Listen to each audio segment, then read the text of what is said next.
Buku yang akan kita bahas kali ini berjudul Berani Bahagia. Buku ini menyimpan banyak insight menarik yang akan aku rangkum secara singkat di video ini. Bagi teman-teman yang penasaran dan ingin membaca isi bukunya secara lengkap, jangan khawatir.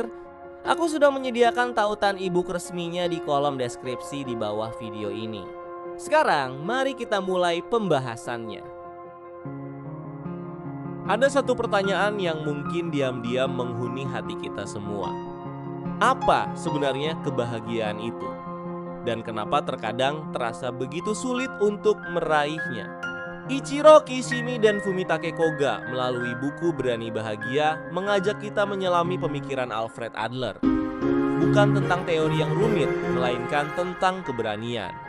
Keberanian untuk menjadi diri sendiri. Keberanian untuk dicintai. Dan keberanian untuk mencintai. Bayangkan seorang guru yang sudah berjuang mati-matian menerapkan ide-ide Adler di kelasnya. Dia tidak memuji, tidak menghukum. Namun kelasnya kacau balau. Murid-muridnya seenaknya sendiri.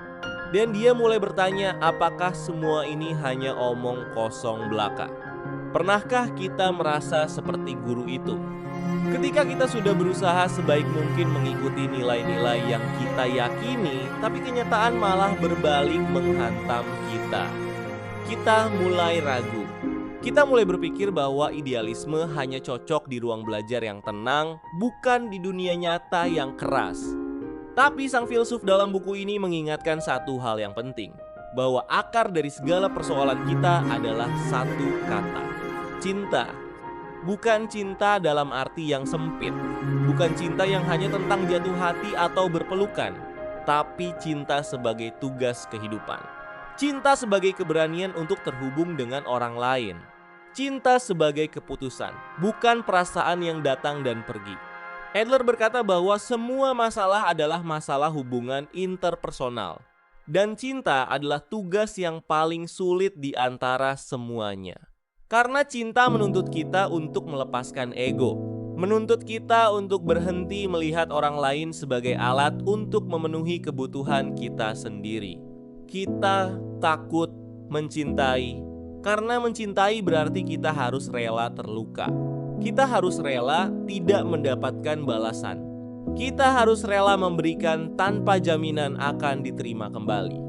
Dan bagi banyak dari kita, itu adalah hal yang paling menakutkan.